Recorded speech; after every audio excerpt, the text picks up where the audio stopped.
Good afternoon, folks. How you doing? Morning glory sessions are now in the afternoon because I'm working for the next few days. Anyway, um, so the way I work it is like myself and Michael, we take it in turns about. So one day he'll do three double shifts, and I'll do two double shifts, and the following week it's reversed. So it means we get about a week off. Every 7 days we get 7 days off. It's a good way to work. But one of the things I noticed when I came back was when I started our last, sorry, I'm getting myself flustered here. The latest program we are doing in Primal, it is what I noticed was we focus a lot on building strength in Primal, okay, lifting heavier weights, trying to get ourselves stronger, because ultimately, the stronger you are, most things are easier to cope with. But one of the problems with lifting a lot of weight very often, especially as you get older, is you can run into imbalances. You can create imbalances. You can create injuries. You can be lifting wrong over a prolonged period of time, and you might get away with it for a certain length of time, but then you'll reach a certain weight and then bang. For me, it was always 200 kilo on the deadlift.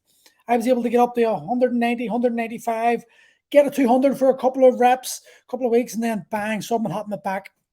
The exact same injury every single time. And it was an imbalance in my core. My facet joint wasn't working properly. Or the movement of the load was causing a bit of irritation in that facet joint, and it always seemed to pop out and put me out for a few weeks. And I noticed similar things were happening with the members in Primal. And this is something I think a lot of coaches don't really pay that much attention to. And it's something that I think a lot of coaches may benefit from if they were to maybe step back and analyze themselves. The years of experience of me coaching has taught me that the further I go back, the more egotistical I was. You know, my maybe my message for coaching might have been different to my actual ulterior motives. When I was coaching, what I've realized is it was almost to feed my own ego, to make myself feel better, but it wasn't really helping my members. And the reality is, as a coach, my wants have to come a lot further back than the client's needs and the client's wants, because ultimately they're the ones paying the money, they're the ones build the gym up, and they're the ones that are wanting the service. So I would when I was started out coaching, I would coach everyone the way a fighter would be coached.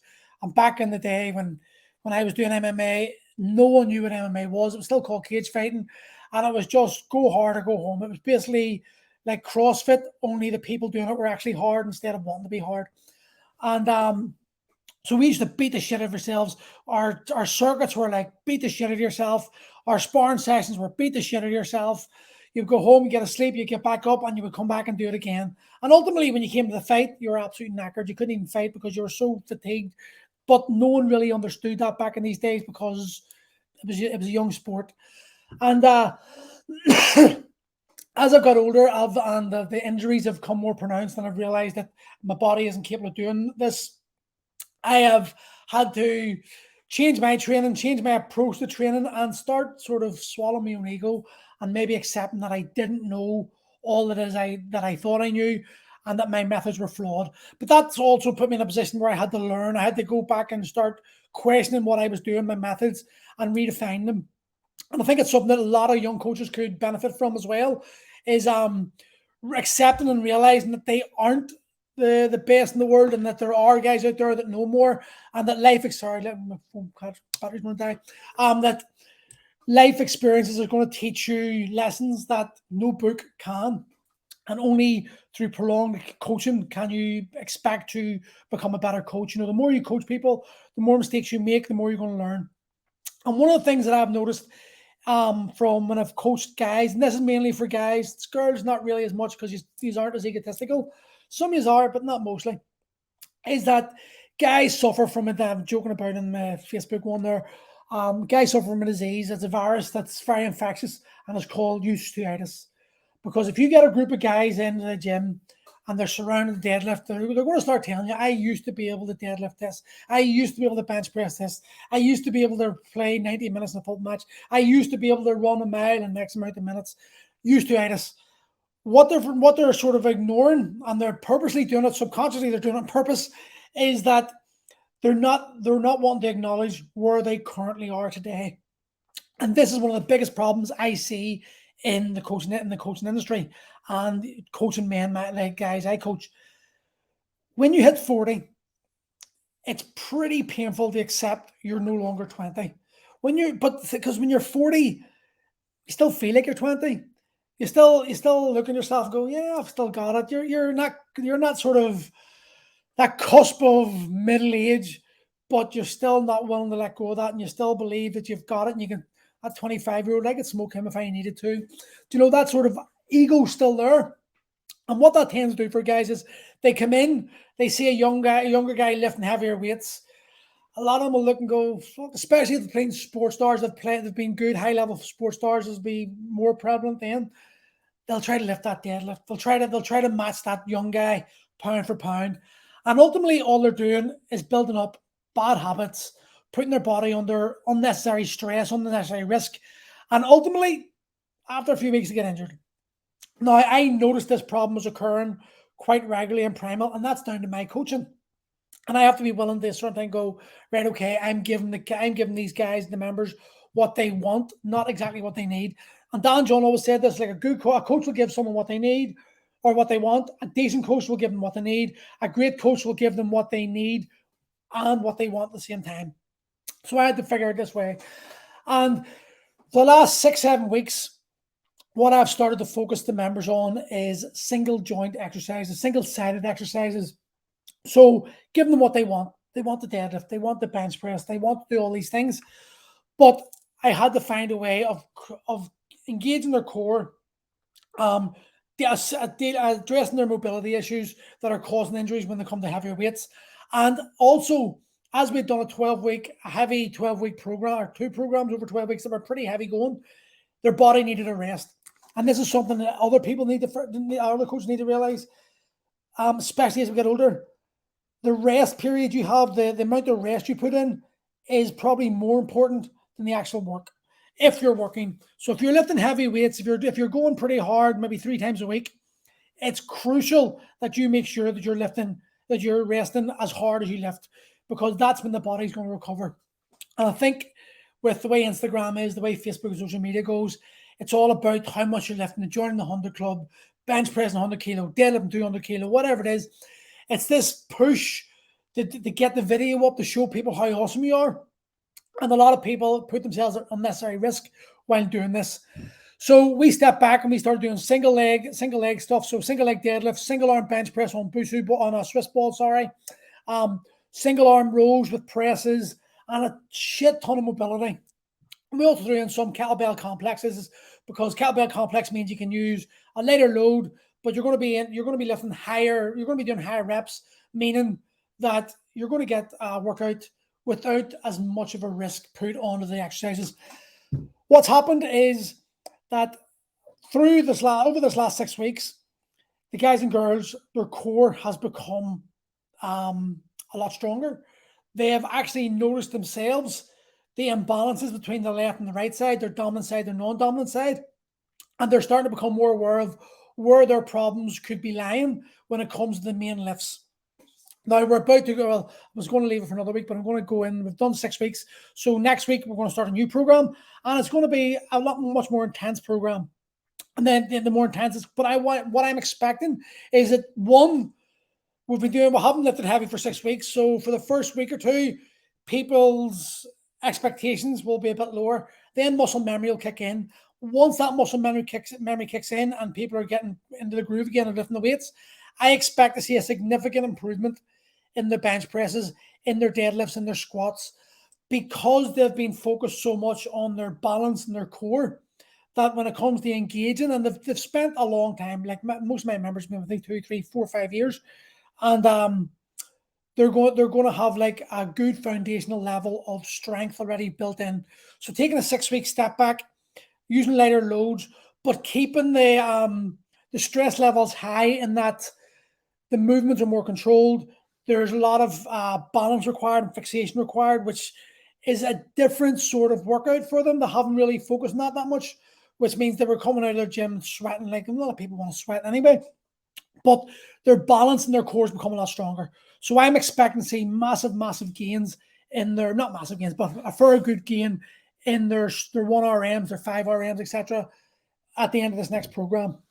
And it's something that when I'm talking to trainers, I'm seeing a lot of them actually not even focusing on this, not registering on their heads, because, like I said, the industry seems to be focused on getting guys and girls their 1 RMs, making them lift as heavy as possible so they can boast their friends, and the coaches and the trainers can put those videos up and attract other people, because that is what the fitness industry has become.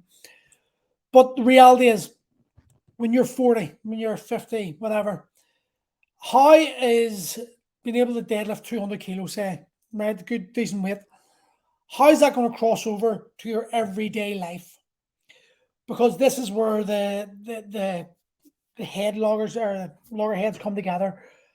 What you want is what the industry is telling you need, or what you want. You want to lift heavy weights. Boom. What you need is to be able to move pain-free, have the strength for everyday tasks, have the energy to play with the kids, etc. And the deadlift and the powerlifting style exercises, it's putting you at risk. Yes, you're lifting loads of weight and you're feeling awesome in the gym, but outside of the gym, is it really crossing over that much to improving your life? Could your time be spent more productively in the gym, focusing on lifting weights in a way, or maybe in a way that's more beneficial towards your overall body structure, or maybe improving your mobility? Most guys I know in their 40s and 50s, they play golf, play a bit of five-a-side. If you want to feel good about yourself, most guys, when I get guys doing kettlebells, I've got a few golf programs that I would give the guys who are playing golf. They're adding 10, 15 yards to their drive. While not a big deal for them, that is pretty cool. That's an awesome thing for them to do, and it makes them feel better. They're able to, for girls, they don't have to ask their husbands to move an object. They can pick it up themselves. They can move it and lift it somewhere else. That's an everyday crossover. That's a crossover, sorry, to everyday life. And this is what I try to tell people to understand. Your goal for training is to improve your daily tasks. Getting out of bed every morning, without having any pain. A simple one that one of the members told me about, which was never thought about it. He was like, Paul, I was so big, I struggled to wipe my own arse. That's like now he can. He lost the weight, he's increased the mobility. He can wipe his own arse.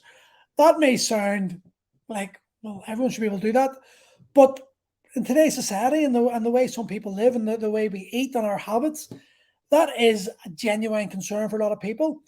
Getting out of a chair and be able to sit back in a chair, these are common problems that people are starting to face in their 40s and 50s because of the lifestyle they're choosing to live.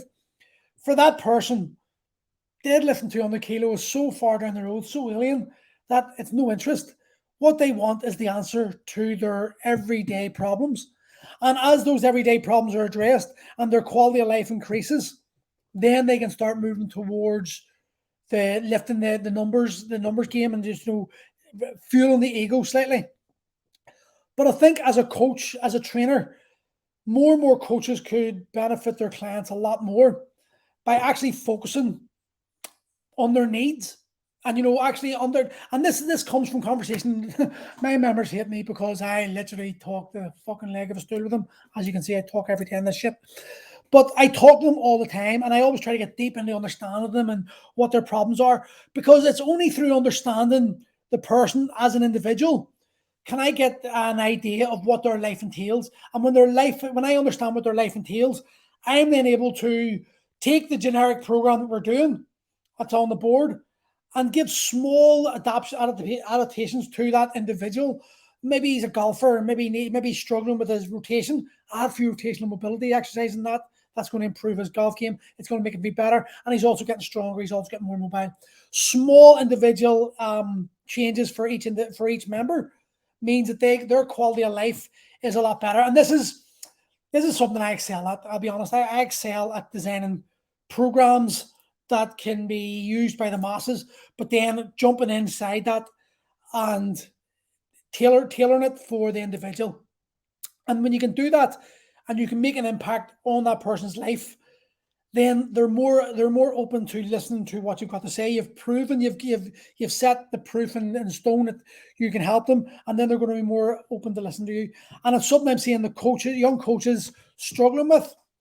So this chat saying that coaches, young coaches, and the guys in their 40s and 50s, lads, if you're struggling, if you're in your 40s and 50s, if you're just coming out of your training set, if you're just getting back into training after a 10, 15-year layoff, accept where you are today and work from that point.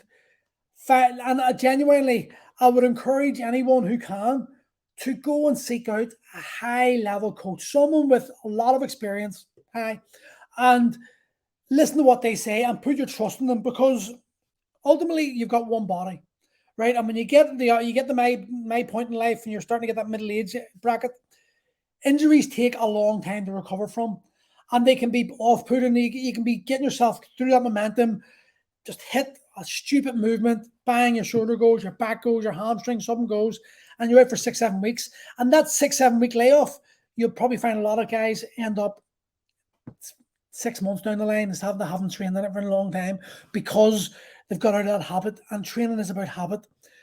And if they'd just been given an easier introduction exercise and built from that point, you'd probably find that injury wouldn't have happened, and the quality of life and their quality of movement would have improved massively. So just a quick one today. I'm just seeing a lot of guys making mistakes of jumping into high intensity programs, not ready for it. And I'm seeing a lot of problems with young coaches training older guys like they are young men still.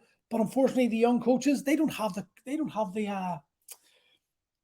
foresight to understand this, because they've never. If you're 25 years old, you've no concept what it's like to be 45 years old.